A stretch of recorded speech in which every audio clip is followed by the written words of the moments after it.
When I got this MacBook Pro that's been dropped on all four corners for some reason, I didn't think that it worked. I was under the impression that, well, nothing to be done about it, friends. It was in a random lot of MacBooks from a video. And when I decided to give this MacBook its very own video, back in October of 2023, I didn't imagine that I'd still be here in August of the next year. It's not that it took me 10 straight months with this piece of MacBook here, this hunk of thing. It's more that things kept going wrong, and I kept procrastinating after an interval of filming, and then I filmed some more, and then procrastinated some more, and then another thing went wrong, and then by the end, as I was filming the outro, I noticed something else that was wrong, where I was just like the band kid that owned this MacBook before me. His soul still resides in this. Not that he's dead or anything. I don't know anything about that, but I'm just assuming the only logical explanation is that some piece of the band kid that owned this is haunting me and purposefully sabotaging itself. Let's begin, shall we? Problem with this computer was that it doesn't work. Let's see what we can get it to do. Apple logo, it's a good sign. And there we go.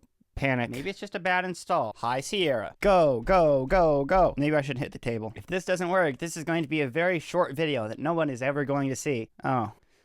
Panic. Darn. Now it's giving me this. Are you stupid, computer? Okay. $1 MacBook time. This computer is from back when Apple actually cared about removable storage and upgradability and all those things. You want this drive? Alright, stealing its hard drive. Mission accomplished. Who did this? This is obviously some sort of school laptop. Installing it backwards like a professional idiot. It's taking longer this time. There's an Apple logo. It's loading. That wasn't there before. It didn't do that before. It had no loading. A mouse? Yes!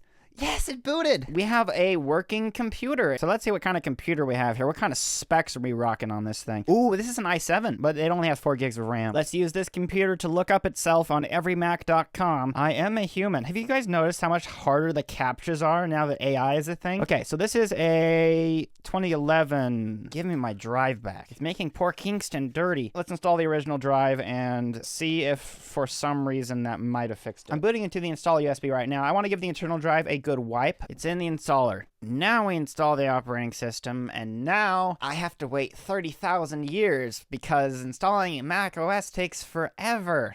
Oh, I can't believe this. Setting up your Mac. It's doing it. Now that I know it works, it's time to clean the computer. I had no idea what I was getting into. For some reason, whoever owned this previously put tape on the battery thing there. When I got this computer, it didn't even have screws in the back. And I think some of these holes are too big for their places, and the screws won't even fit in there. It looks like it has cookie crumbs in here, dust, filth. We need to disassemble this thing fully. I'll start with the drive. All of the screws securing the battery are gone and don't work. There's 3 screws to take out by the fan connector, and then, yeah, it lifts right out. You see the inside of that thing? Not even all that bad. I dare say it looks kind of clean compared to the rest of the computer. There goes the display data cable. 2 screws, so many connectors. Next, the logic board screws, and then the 2 screws by the MagSafe connector. Of course, they stick to the MagSafe because MagSafe equals magnets. You know, you just gotta be gentle, make sure you don't yank anything out of the sockets. There we go. This is truly the most disgusting MacBook I've ever seen. How does a computer even get like this? Problems for later, though. There's still more of this disgusting MacBook to disassemble. Antenna cables to disconnect. We're going to be taking out this speaker now.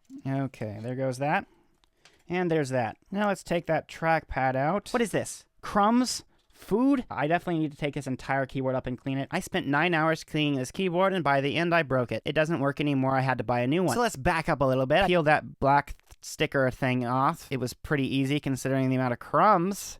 Yum! Look at that! Oh, and this black sticker thing, that's the backlight, the bottom of the keyboard, the lowest part, meaning all of those crumbs got all the way through the mechanisms and the membrane layers and the metal pieces to go there. So this wasn't just a one-time thing, so the child that owned this laptop, the band kid, we can infer from the music stickers. Yes, the band kid that did this, they must not have cared because all the dents on this laptop, it's missing its feet. It's disgusting. I felt like I had to give this keyboard a thorough cleaning, as thorough as possible, because I would just feel unclean typing on it, knowing what was below my fingers. I skipped over a lot of the more nasty parts of cleaning this keyboard. I'm not even showing you the worst parts of it. Cleaning between the keys and tapping out dead skin cells don't even come close. For example, the keyboard backlight. You see the adhesive edges that had been stuck to the computer chassis since Apple first put it together? Yeah, it was so dirty that those look like that. Now do you see why I wanted to get this keyboard as clean as possible, taking the keys off, taking the switches off, peeling the keyboard all the way back and trying to clean between the membrane layers? It doesn't matter anyway, because doing that made the keyboard non-functional. I've done that with this keyboard before, which is not a laptop keyboard, obviously. So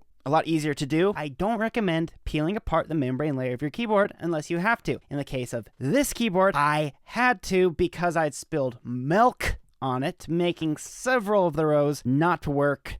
Therefore, peeling it apart and cleaning off the corrosion actually fixed it, and it still works to this day. And it would have been a useless keyboard had I not done that. And in the case of this keyboard, just couldn't go without cleaning it, even though it had the potential to break the keyboard like it did, which is a word of warning. Be careful, because you can pull it off, but also it can go wrong. Continuing with the cleaning process, while the keyboard was out, I cleaned the metal bits in between the keycaps. I did the same thing for the trackpad, gave the top a good wipe off, turned it around, and did the same. It was so dirty that even after cleaning the inside, somehow tapping the computer still made a ton of stuff fall out. And then on to the keyboard backlight. I cleaned it for 3.5 minutes straight. It took that long to actually get it looking like that. Before and after, pretty good. And you would think, well, that looks pretty clean to me, just peeking inside the keyboard backlight itself. No, it's filthy. So I peeled it all the way apart, and oh, look at the outlines of not even the keys. That's the outline of the area that lights the key up. So I wiped that off as well. Disgusting. Skip. And after cleaning it to my satisfaction, I decided to take some Sharpie and color in a few of the keys. The light will shine through that, changing the color. And by the way, the backlight and the keyboard are separate, so the keyboard's the only thing that broke. The backlight still works. And next I cleaned the rest of the individual components. Both speakers, some flex cables, I cleaned off the optical drive. I even unscrewed it and cleaned inside the best I could. I normally wouldn't, but this band kid's computer, it's a little bit special. Battery needed wiping off. I took apart the fan to clean it, and it really wasn't dirty. That baffles me. I don't know why. Please help. Now I cleaned off the nasty logic board. Now that the board is clean, let's take off that heatsink, reveal that thermal paste. There's also a separate heatsink for what I believe is the graphics chip. I cleaned the paste off the dies and the heatsinks. Then it was time to reapply it. Next, gotta screw those heatsinks on, and now we're done. Let's just gloss over the keyboard reassembly process because we all know how that ends. And I tell you what, in the process of realizing, oh, I broke the keyboard, I had to put the computer entirely back together, take it entirely apart several times down to the keyboard itself, trying to fix the things. Obviously, I didn't fix it. I was a little disappointed that I spent 9.5 hours in a row. I know that because I have 400 gigabytes of footage to prove it. Now let's skip forward in time several months after my unfortunate 9.5 hour keyboard destroying session to show you the computer on. And look, tapping the keys, it does nothing, which obviously that is what a no longer working keyboard would do. Nothing! Fortunately, I was able to use money to buy a new keyboard, and it actually is a new keyboard made in China, not one out of a MacBook. So it looks about the same-ish quality. Anyway, I've got to take the now clean computer. Just look at that difference before and after. Very big difference. I got to take it all the way apart, including the keyboard, put the new one in, put it back together, and look, it works. And you should get subscribed to my channel because I actually show you everything. Even when I mess up, I could have easily cut this whole keyboard part out of the video and no one would have known. But I actually show things in my videos, even when I look like an idiot. So subscribe or you're as stinky as the band kid that owned this laptop. 5 months later, as I was preparing to tell you about the trackpad not clicking properly, I noticed that the computer was getting awfully hot. The CPU is at 90°C. Now, as an American, I don't speak Celsius, but I believe that's pretty hot. The fan wasn't working. It turns out this MacBook has a compatible fan, so I took it out and slapped it in this MacBook here, and would you believe it? It works. But do you know what else really blows? I decided to test the other fan, and I think you already know what's going to happen. It works. So that was a huge waste of time, but on the bright side, I guess I have a fan that I've tested and verified that works. But what did I say before I wasted my time with the fan? Oh yes, I was going to show you how the trackpad doesn't click properly. The window should be minimizing, but it isn't.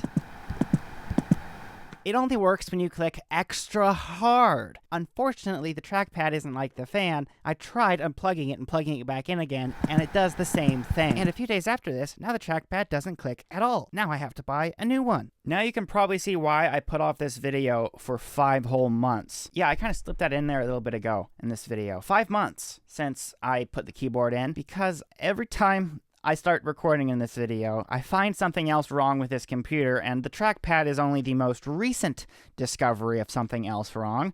The crack was already there. I always knew about that, but about it half clicking, half working, I just didn't notice. You pretty much want to use it with a mouse, otherwise you're going to want to throw this computer really hard and make it break, which the previous owner, the band kid, must have tried, because it is literally dented in all 4 corners, which I only noticed today. You see, I'm showing you the 4 corners, and in each corner you're seeing a dent and an impact. How does the computer survive that? The bottom case needs replacing. Right there, that's a pretty big dent. It's missing its feet, which of course could be replaced. But you see how some of the holes, like it's too big. I can't even use the screw in that hole. To put this back case on, I need to whip out some washers and just have them kind of sitting up out of the computer, and I don't think I need to explain why that isn't ideal. So, what does this computer need besides a back case? Well, it needs a new clutch cover, which is this thing. You see how it's pretty destroyed right there? So that's 2 things, and then the third thing would be a new battery. This thing has nearly 2,000 cycles in it, and it still somehow holds a charge. Oh, and we can't forget that it needs a new trackpad, and it would be nice to put an SSD in place of that hard drive. 5 things that it needs? It just does not want to be fixed. Okay, every time you fix something, it breaks something else, or it pretends to be broken. The little stubborn band kid soul that is living inside of this computer is still haunting me to this day. I'll do all the things I said, and maybe more in the next video about this MacBook. Thanks so much for watching and subscribing, and thanks to my supporters for supporting me. And if you want to become a supporter, well, you can directly contribute to my videos, because I'm going to be spending $85.28 counting tax on the next video about this MacBook. And yeah, I'm not taking the band kid stickers off, because we're leaving it as a band kid MacBook until it decides to behave. And speaking of supporters, every Saturday when I post a new video, there's also a video for the supporters, and this week's video is going to be about my new setup, more specifically my new camera setup. You got the normal angle, this angle, and then my fat ugly face, all in high resolution. Yeah, I purchased some real cameras, not that I needed them, but to make my videos better, at least I think, maybe. I'll see you guys next week for another video.